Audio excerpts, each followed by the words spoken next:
Smog Fantasy Cast. I am your host, Nick, the Boggle One, and I am joined today by Smog and Cole. We are at full strength, and we're 2 weeks into the season energy. Already. Hey, you got. I'm compensating. All right, I lost last week. I got to pick myself up. All right, I'm pulling myself up by my bootstraps, and I'm getting going. Losing to the man in red here, Cole. I hate you a little bit, but it's good to see you. Good to see you too, Nick. But I am not the only loser. Phil, you're also a loser. I'm a loser in many facets. I lost against Rasky this pretty badly this week, and maybe we'll get to it later. But I think I owe somebody a pizza 2 times in a row. Oh no! Yeah, we will get to it. And speaking of getting things, let's get to the recap. Let's get to this weekly recap, and why don't we go ahead and start off looking back at week 2? And Cole, you kick us off, and I want you to tell me about the matchup between Ben and Michael, in which Michael walked away with a 120.76 win over Ben 104. This is a close one, but are you ready for some football? Comes away with the W. Yeah, this was a monster game from Kirk Cousins and from another just solid game from Christian McCaffrey and Justin Jefferson doing Justin Jefferson type things. So kind of was almost over midway through Sunday, probably, to be honest. And, you know, Ben's been the negative consequence of some bad Burrow play right away this year, and Chase hasn't really looked like himself. So hopefully that straightens itself out. But no, a pretty crushing defeat probably to take right here early season. Yeah, that the Burrow. I mean, we all saw it at the beginning of the season. Burrow Chase stack. It is terrifying. Like it still is. It doesn't matter what's happened these last 2 weeks, but it's one of those things with like the stacks. It ups your upside so much, but if for some reason those guys are off, you got to come back from quite a bit. So yeah, tough loss for Ben. But Phil, Ethan comes away with a W this week. He climbs to 2-0 after, I believe, being, finishing second to last year. So he's off to a good start. Has a very high scoring game, 129.4, and takes down Joe. So Joe falls to 0-2. Ethan climbs to 2-0. What was going on with this one? Yeah, I mean, Jordan Love has been looking pretty good, I must say. But that's all I'm going to say about it. Fair enough. And his younger running backs, his running backs have been kind of aging out, and then he got like James Cook, I think last year or something, and then Jahmyr Gibbs this year. They're looking really solid. James Cook especially looks really good.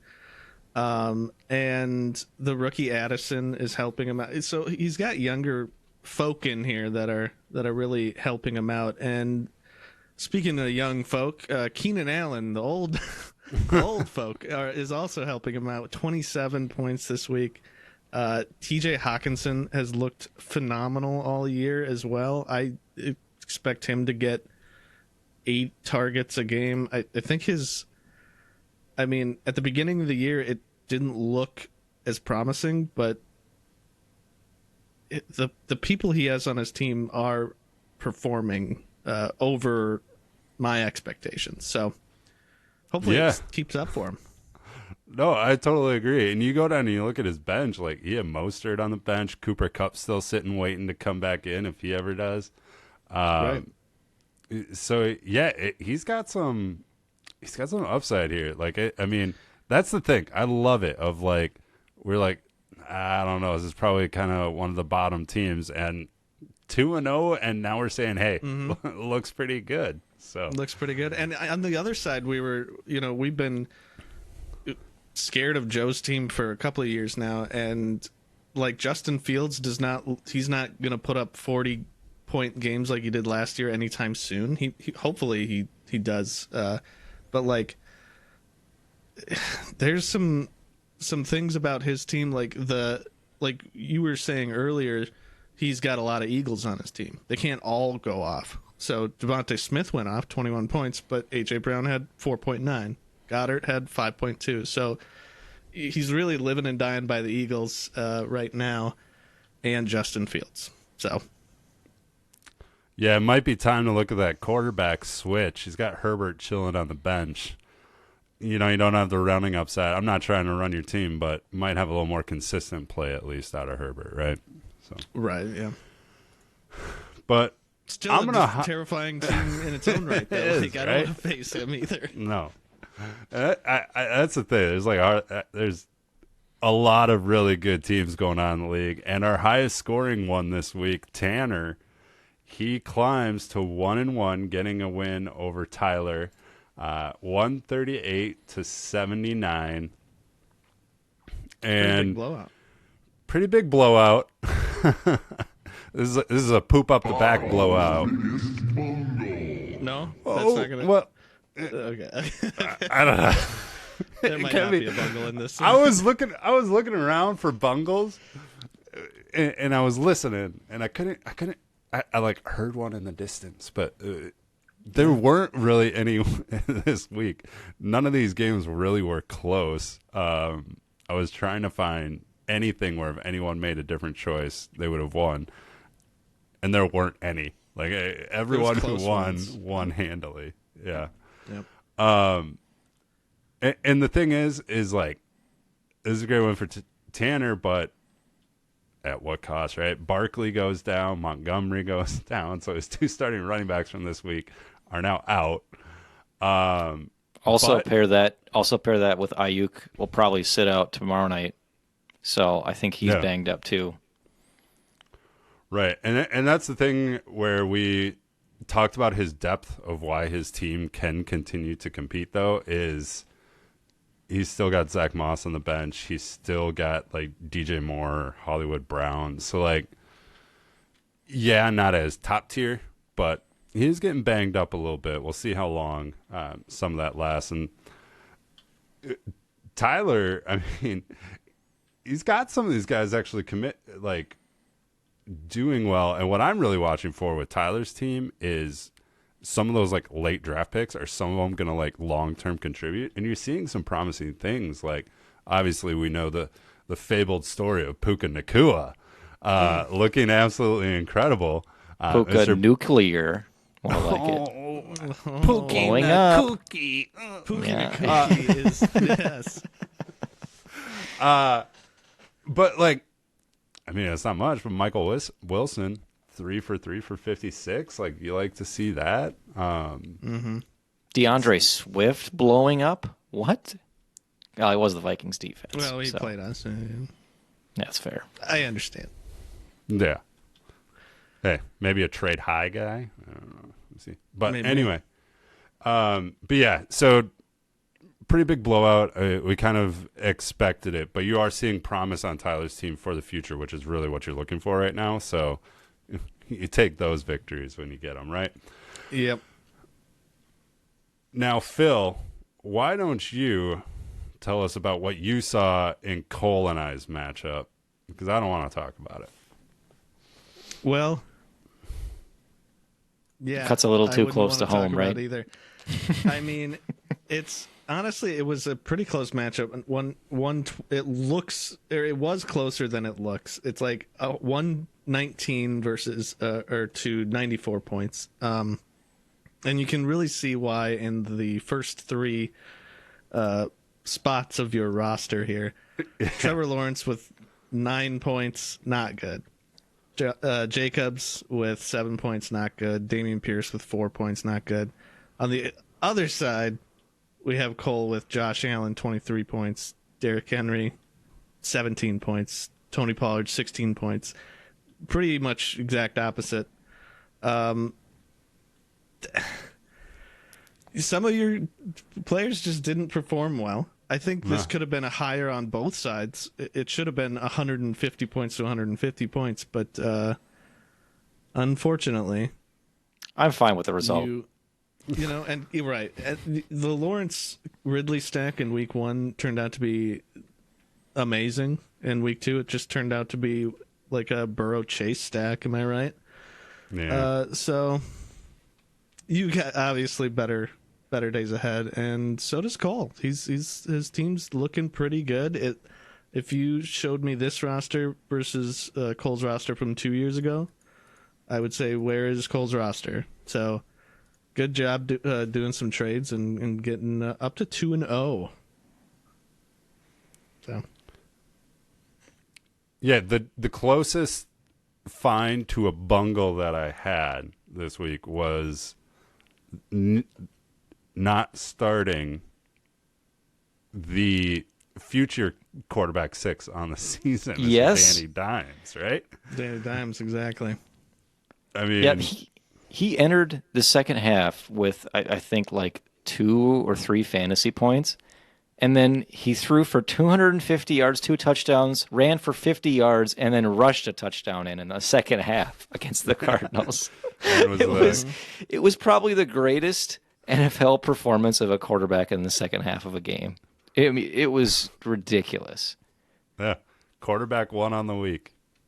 So yes, that quarterback 6 finish, it's coming, man. I want to see you start playing the year, and in week 1 only had six points. So there's a good chance. Nick, you gotta play it into existence. You got to get him in every lineup. Come on, absolutely not. We'll see. It'll probably happen at some point. But Cole, give us the rundown on Phil's loss here, falling to Jordan, as he mentioned earlier.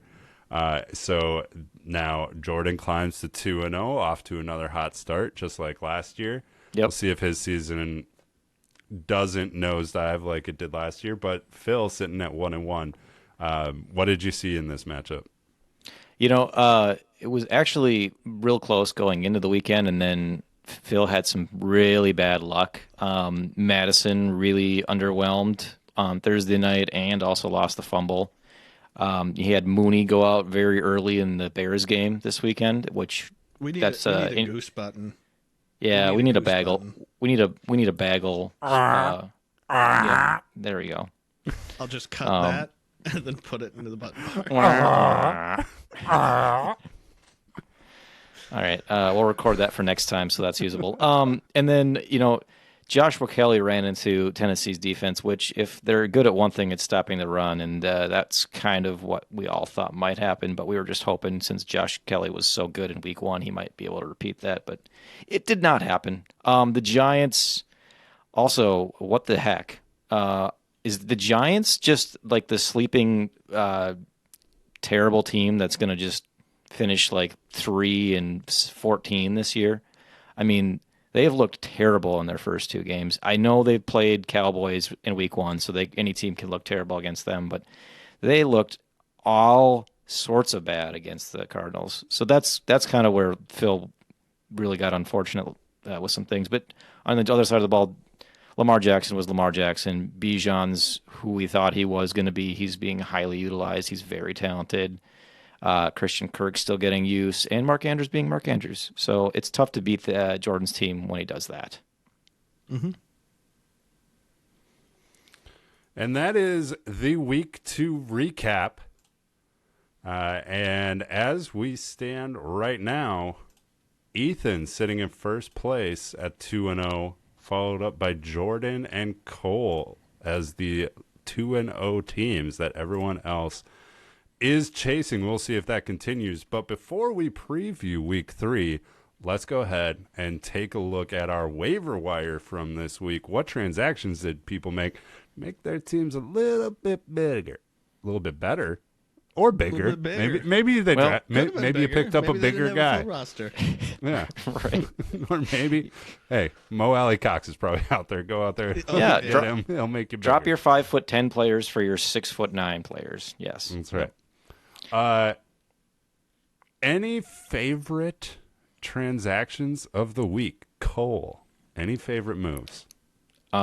Geez, honestly, I liked about 80 to 90% of them. My favorite ones, Cade Otton. He's gotten 97% of the snaps on Tampa Bay's offense in 2 weeks. So if you're looking for somebody that's involved in the offense, that's him. So, I mean, you don't usually get a lot out of tight end position. So if this is a guy you could pick up and put in your roster, that's amazing because he's probably starting for you. And then one more. Nick, you picked up Zamir White. I don't see any negatives about that. I honestly like. I like what you paid for him. Yeah, nice. Yeah. A great bid and a great player who will not probably see much relevance this year, but future upside is it's very high. So good on you, you jerk. Yeah, that one was just purely handcuff. I mean, Yep. I got Jacobs, so if his backup's sitting out there, I'll go get him. Yep. If I had one more roster spot, he'd still be on my team. That's all. The couple that I liked, Nick, sound terrible, but I like them both. And the first one is Tanner going out and picking up the young Zach Ertz. Yeah. Got 10 targets in the first week, 8 targets in the second. I mean, they're targeting him. He's not blowing up, but if he gets in the touchdown, if he gets in the end zone, he gives you a really good game. So I really like that one. And the other one that's getting targeted a lot that I hate to mention his name, but it's Robert Woods. You picked him up. Another 10 targets, 9 targets. He's getting utilized. Yeah, these guys are gross. They're gross, but they're good pickups. Yeah, the Zach Ertz one is wild to me. It's a great pickup. The Zach Ertz utilization is wild to me because Arizona, we all know what you're doing. Like we all know you're going after Caleb Williams. We all know you are.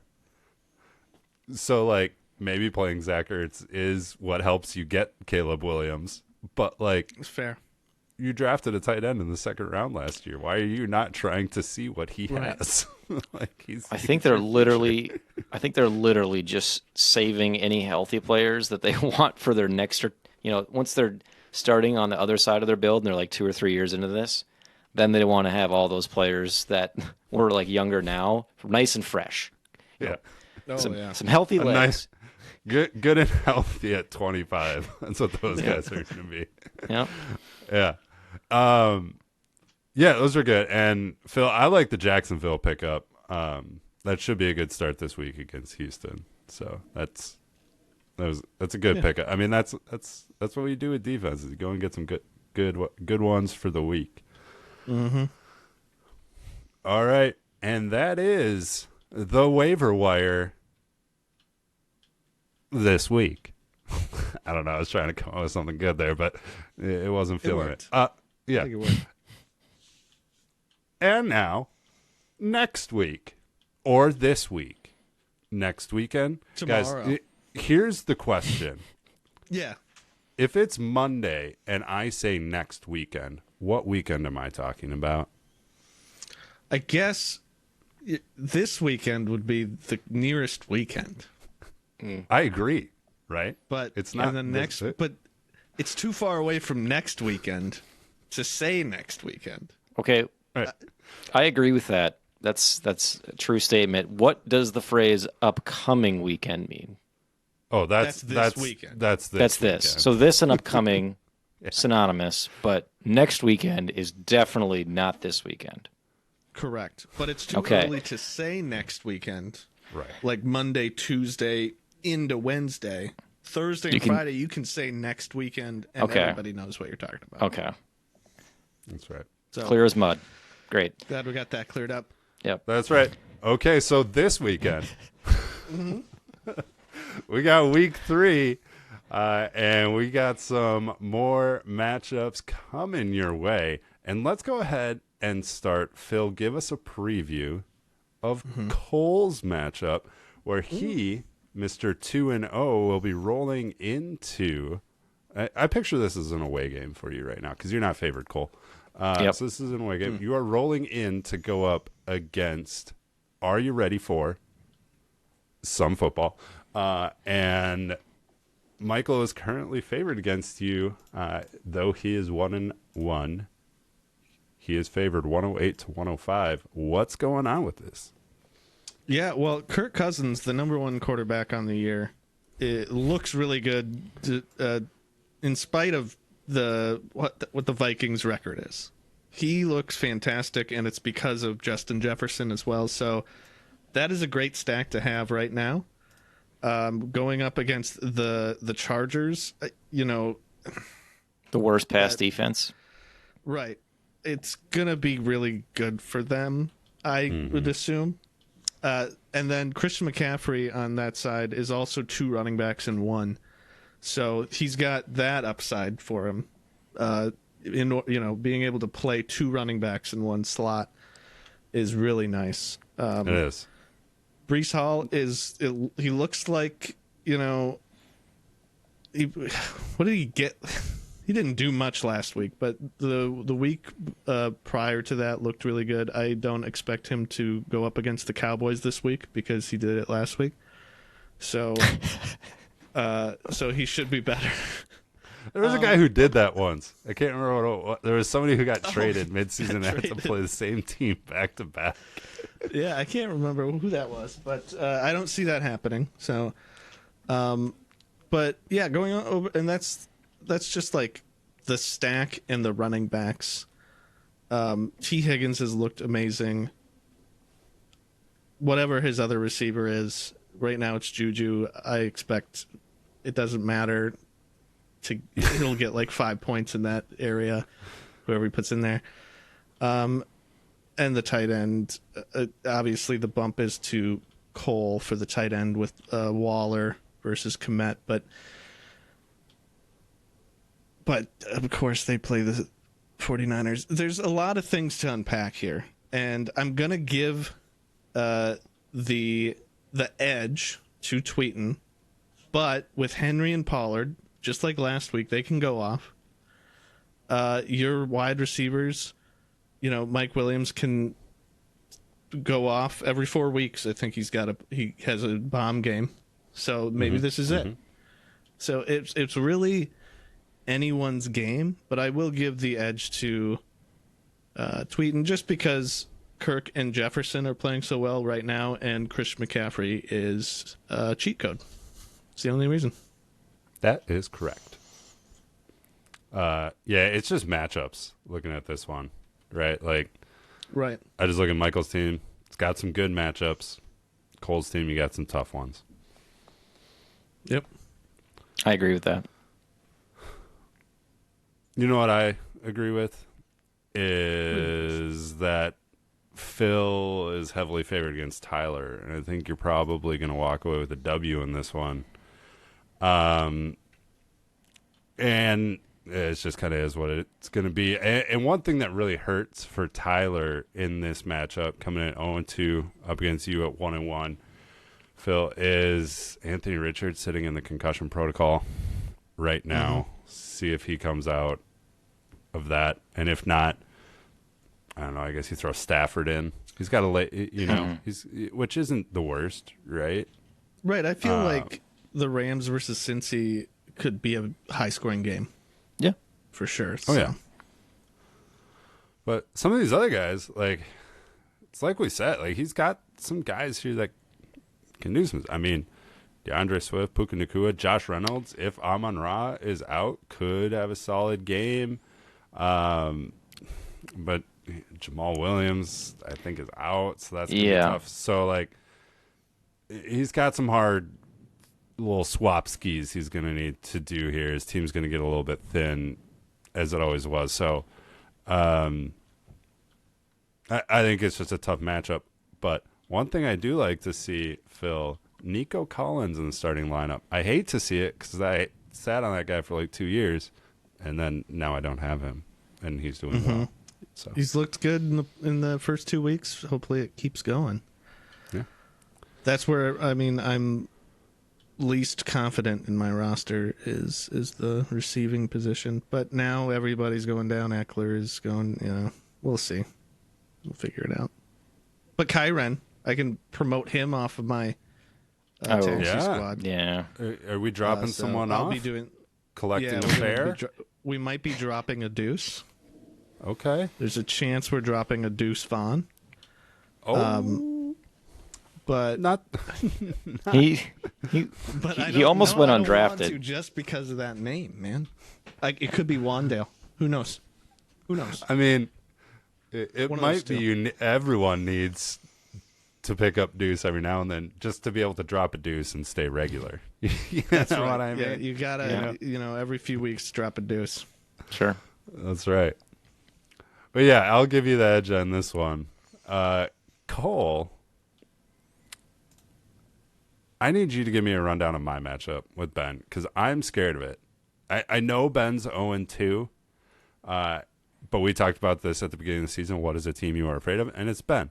And you know why? Because of the Joe Burrow, Jamar Chase stack. I see he has swapped in Tua, but that doesn't really make me feel better. It shouldn't. Really? No. Nope. Shouldn't. Right? Denver's looked pretty bad to start off the season, so that's probably a pretty good matchup for Tua. And I think that's kind of where this head-to-head boils down to. Is there's a lot of decent matchups for his team and some so-so matchups for your team. So, I mean, Stephon Diggs is probably going to have a big game. Jamar Chase is probably going to have a big game. Debo or Kittle, one of the two of them, or maybe both. That'd be cool if they're going to have a big game. And Mike Evans has started off the year very hot, and the Eagles showed they'll let you pass on him this year, apparently. So that's a little scary to see on Ben's side. And then you got, Trevor Lawrence has been a little inconsistent right away, but I think he could bounce back here. So they got a little of that. But, jeez, Hunter Henry's been good too. I don't know. I'm not hating your team as much. There's just, Josh Jacobs hasn't started off so great. Yeah. Ken Walker did get a couple touchdowns last week, but he hasn't looked amazing. But you know what? Anything with that Dallas defense is possible. So they are. That's right. Did you want to know a fun fact? Everybody, here's a fun fact. The Dallas defense is the number one fantasy option right now in the entire league. They're better than quarterbacks, running backs, right, wide receiver, you name it. They're the best. That's right. You got the highest scoring. I'll trade you. It's ridiculous. For anyone, first round pick, the option is out there. I will take a 2026 first round pick. Just, you know what? It's fine. So I'll take the if the Cowboys have a good game, then you win. If they do not, Ben wins. Oh, I mean, they're playing Arizona, so I feel good. They should have a good game. Yeah. Wait, before we move on, Nick, how do you feel about Dameon Pierce this year? Because I thought he was going to be awesome, but it doesn't look like that is the case this year. Did you think that as well? I thought he was going to be great too. I'm choosing to believe in Dameon Pierce. Okay. And hate that 4 of the 5 starters on the Houston offensive line were hurt. And that is the problem. That's what I'm choosing to believe. Okay. I am also choosing to believe that I might bench him for Zay Flowers this week is also what I'm choosing to think of. So we will see. We'll see. But yeah. Phil, what do you believe about the matchup between Joe and Tanner, in which Joe is a slight favorite coming in 0-2, 108 to 106 is our projection right now. Yeah. Well, I think if we're going, let's go position by position. I think Jalen Hurts always has the edge just because of his running ability, but he hasn't really shown that much. I mean, I guess I guess he did get 2 touchdowns rushing last week, so he's shown it in that respect. Old butt push. So that's always a little tilt towards Tanner. the running back positions, we have Tanner, Saquon Barkley going down. Obviously, Taylor's out this year. He's kind of just pushing. He's kind of like surviving with what he has. And Brian Robinson has been amazing this year. So they're playing Buffalo, which is fine, I guess. And then Zach Moss played awesome last week, but he's Zach Moss as well. So I think that he's got it's that tied working on the against running him. backs. Right. He's got him, yeah. And then when we look at the receivers, again, it really depends on how the Eagles do, because we have Devonta Smith, A.J. Brown, Goddard. Are all three of those guys going to score a lot of points? Or is one of them going to score a lot of points and the other two aren't? Or what? Or a mix of all just okay, but the Eagles going off. So, and it's a Monday night game. So like that's going to be like a lot going into Monday night, right? It's going to be 106 points to like 30 points. And then we'll see how much those guys get. No, I'll give the slight edge to Tanner just because of the volatility of the three receiving threats on the other team. Obviously, they have to have projections for each player, but when you have all three on the same team, they don't always hit the projection. So and the passing offense hasn't looked as good, right? So slight edge to Tanner's team, even though he's got Ayuk in there, who might be out, probably out, to be honest. But on his bench, he's got some people he can kind of slot in. Well, not as. Maybe Marquise Hollywood Brown. I don't know. Against Dallas. Oh, he's playing Dallas.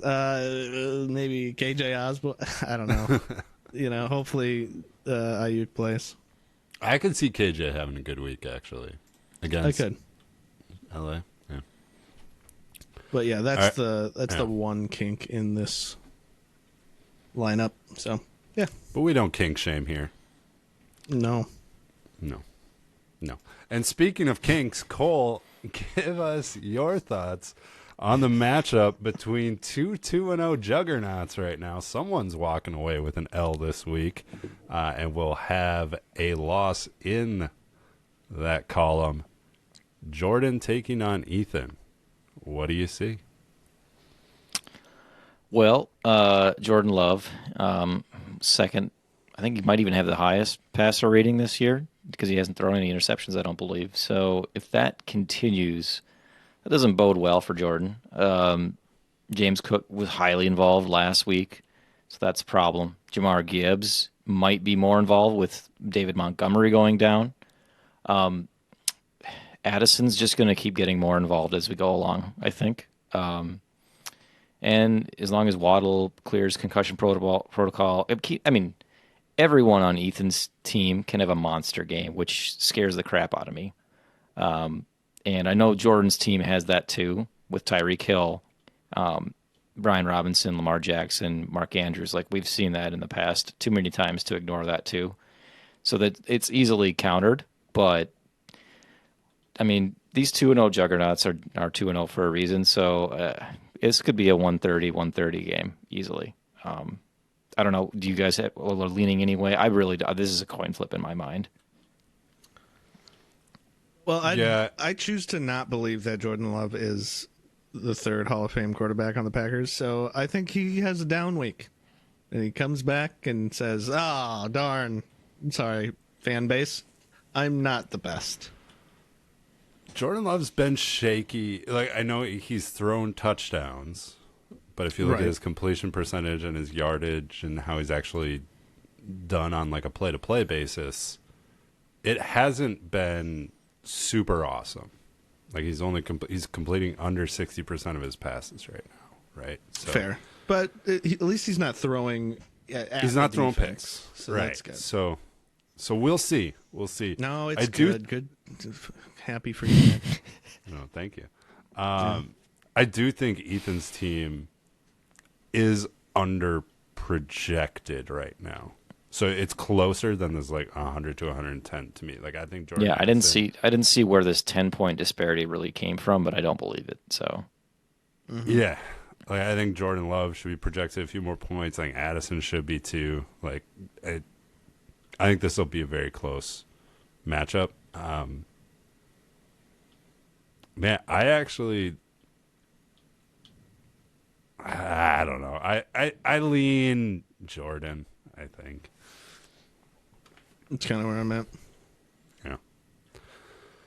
So that is week 3 for this coming weekend. This upcoming weekend. Next weekend. Yes. Beautifully said. And before we go, we do need to talk about one last thing, and that's the pizza party. As always, join us. We had 5 participants last week. You love to see it. But when there is a winner in the pizza party, who has been this week, congratulations. You will have pizza on your way at some point in time. And who will be sending you that pizza, Ben? There must also be a loser. Yes. Can I just tell you why I lost? I'd love to hear and why the Ben excuses. won. Yeah. So it is. It was 95 lost and 121. So it was fine. No, it was tight. It was pretty tight. Everybody was really tight. However, the Trevor Lawrence, Calvin Ridley stack, how you know that didn't pay off for you. I had that didn't pay off in here. This also. Okay, yeah. Yeah. So that didn't pay off for both of us. Joshua Kelly, I put him in as well. Not great. And on the other side, Ben had Christian Kirk, who got 25 points, and Lamar Jackson, Derrick Henry. Some good picks. So, good job, Ben. I will be sending you a pizza at some point this weekend, upcoming in a couple of days here. Whenever you'd like, I'll send you a pizza. And for anybody that hasn't tried it out yet, please do give it a chance. We'll walk you through it. Phil, it's Philip's Pizza Company basically right now. He's been buying pizzas the last 2 weeks, so if you're hungry, I guess maybe join in and one coming for you. I'd love to buy you a pizza. And with that, we have gotten through week 2 of the Fantasy Cast. It is past us. We are now week 3. This upcoming week. This upcoming weekend. See you next week. Goodbye. Hey, goodbye, everybody. I love you. I love all of you. Play pizza. I'll buy you pizza.